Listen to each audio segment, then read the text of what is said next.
매주 수요일에 만나는 남자입니다. 더불어민주당 마포울 지역위원장 정청래 전 의원 나왔습니다. 어서 오십시오. 네, 정청래입니다.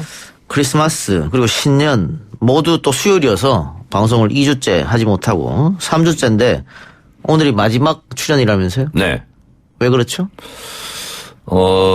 총선 90일을 앞두고 예. 진행자가 아니면 예. 그래도 방송을 할 수 있는데 예.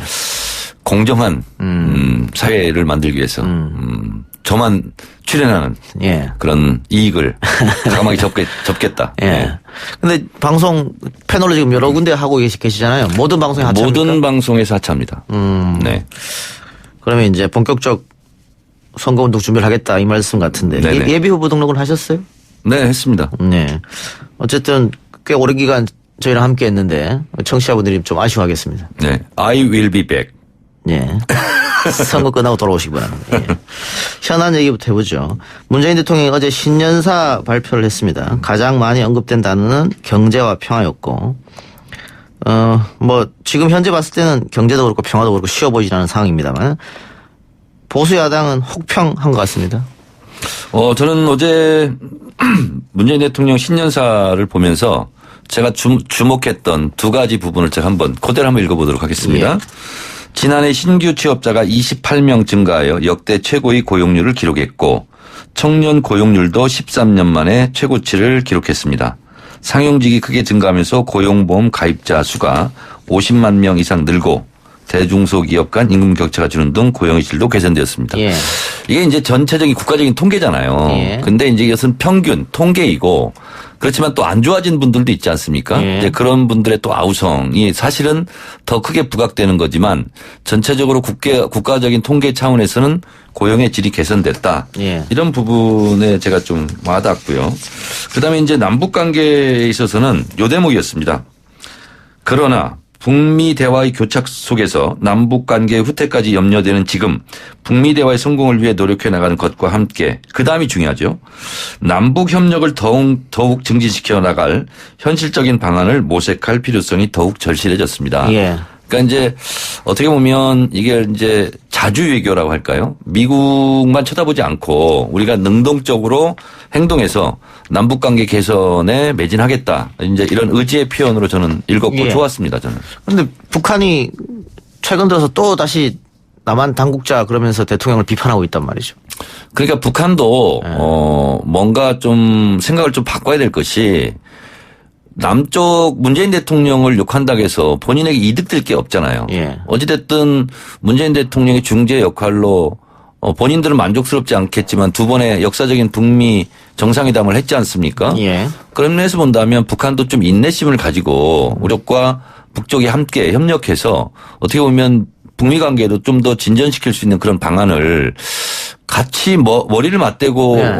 상의는 못 하더라도 이렇게 우리를 욕해서 북한도 좋을 게 없다고 생각합니다. 북한 입장에서는 북미 관계가 해결되면 남북 관계는 자연히 따라온 거 아니야? 그러니까 그것도 우리 민족끼리 평화 통일하자 하는 그 원칙에도 좀 안 맞는 말이잖아요.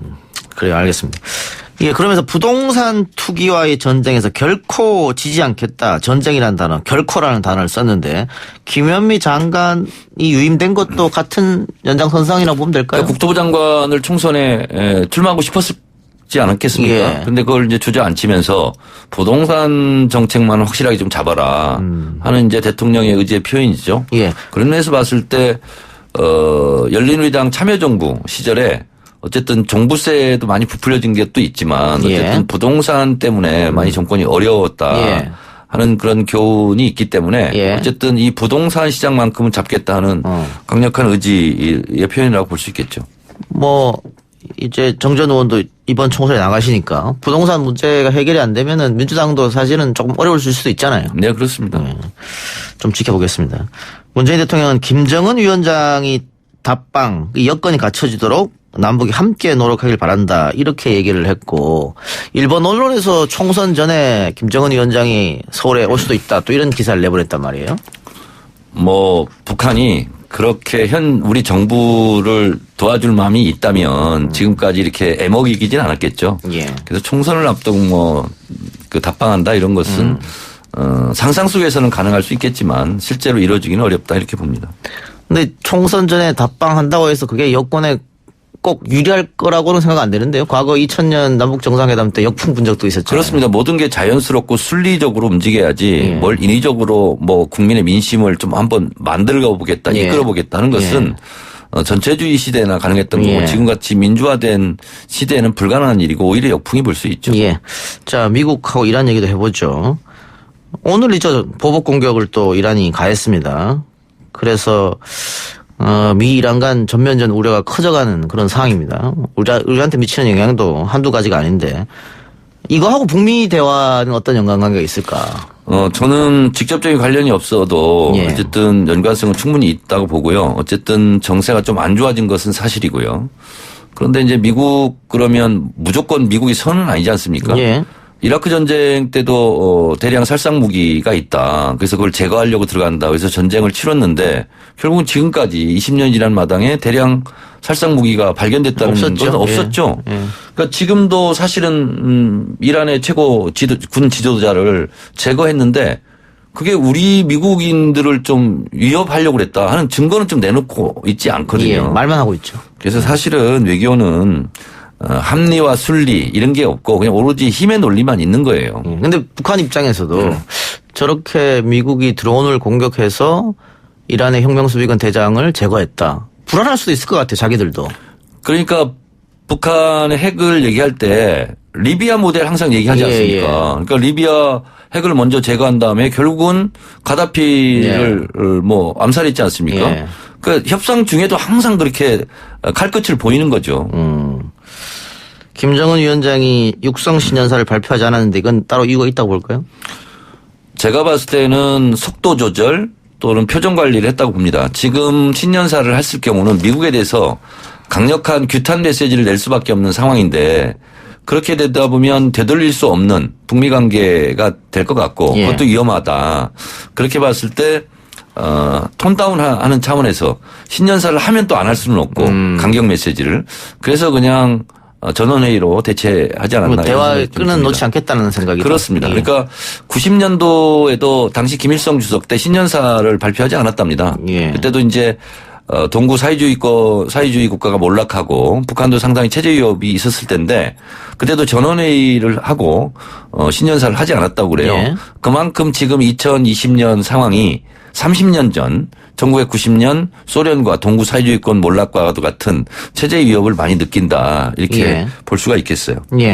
미국이 이란 문제에 집중하다가 북한 문제를 놓칠 수도 있다. 이런 얘기도 있고 이란과 북한을 동시에 때릴 수는 없는 거 아니야. 이런 얘기도 있단 말이죠. 북한의 세계 군사 전략이 바뀌긴 했어요. 한 곳만 때리지 않고 두 곳에 동시에 때린다.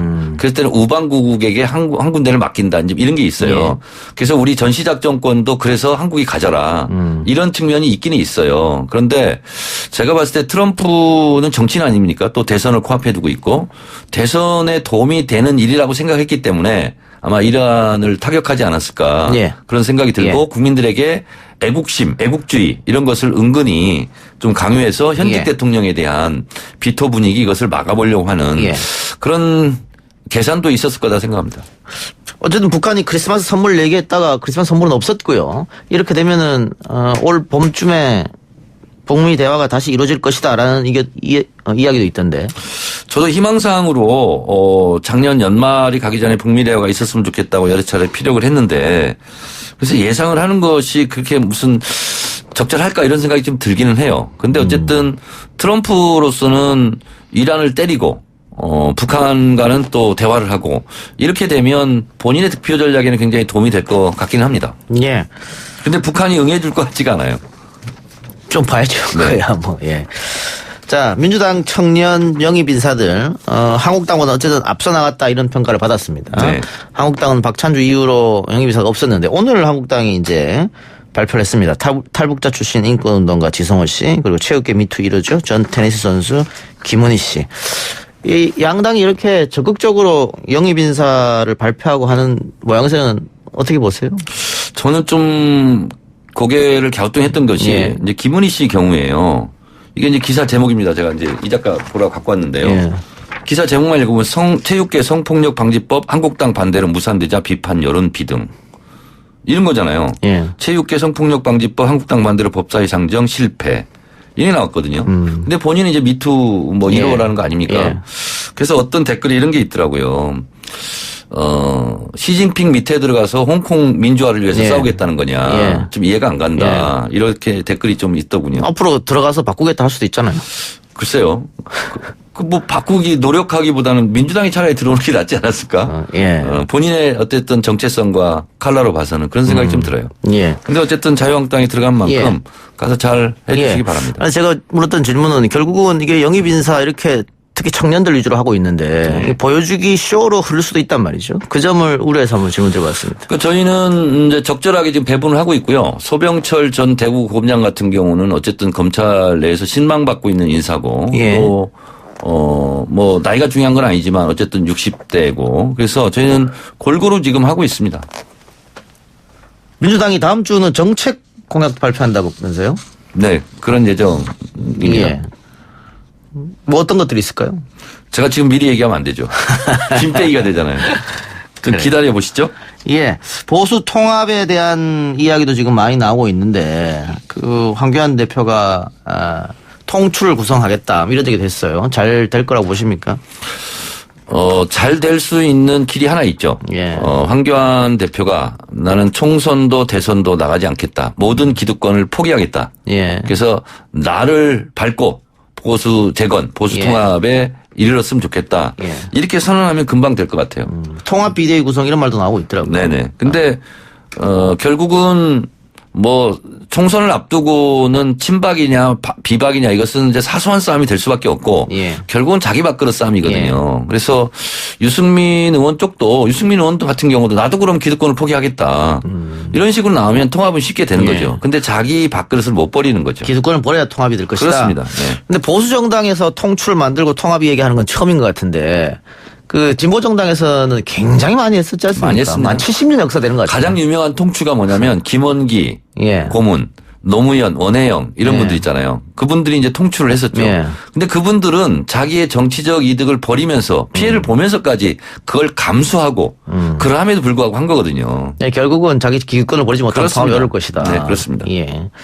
그 통합이 된다고 하면은 지금보다는 민주당에서 불리할 것 같아요. 그러니까 지금대로 일여 다야구도가 치러지면 선거 구도상은 낮잖아요.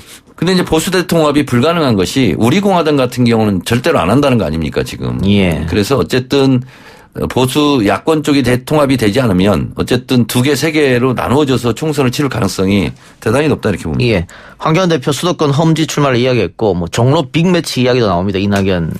그러니까 대학 신입생이 총학생회장 하는 꼴이라고 제가 어디서도 얘기를 했는데 경험이 없다 보니까 어디를 콕 찍어서 짠 하고 발표를 해야 되거든요. 예. 근데 수도권 험지 그러니까 언론은 당연히 종로 빅매치를 얘기하게 되고 예. 또 이낙연 총리 같은 경우는 난 누구라도 좋고 황교안 대표도 내가 어떻게 피할 길 있겠냐. 한판 붙자 이렇게 예. 됐는데 본인은 지금 얘기를 못 하고 있잖아요. 이 상황에서 종로를 나가면 그 매일경제에서 조사한 걸 보니까 거의 더블 수가로 지고 있고. 여론조사. 예. 예. 그리고 또 종로를 나가면 질 것 같고 안 나가자니 또 피해서 가는 것 같고. 네.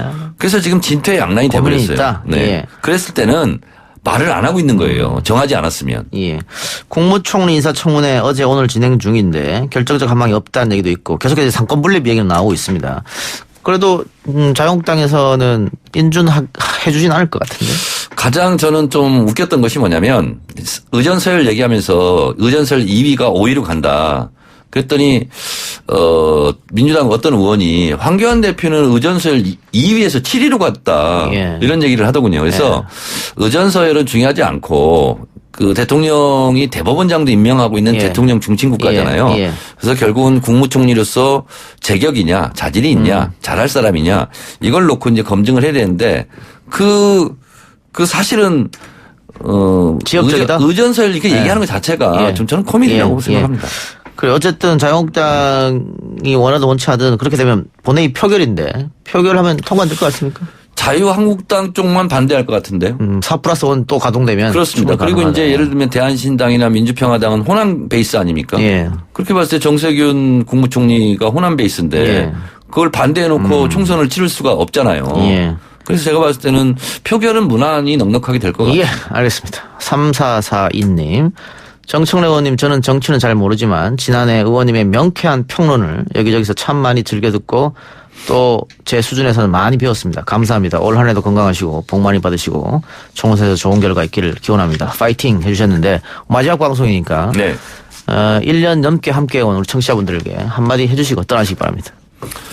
네, 이동영의 뉴스 정면 승부가 청취율에서도 선전했으면 좋겠고요. 예. 그리고 부족한 저의 정치 평론을 이쁘게 봐주셔서 감사드리고 저도 즐겁고 행복했습니다. 예, 지금까지 더불어민주당 마포울 지역위원장 정청래 지역위원장은 이미 사퇴했습니다. 더불어민주당 마포울 후보 정청래 전 예비 후보입니다.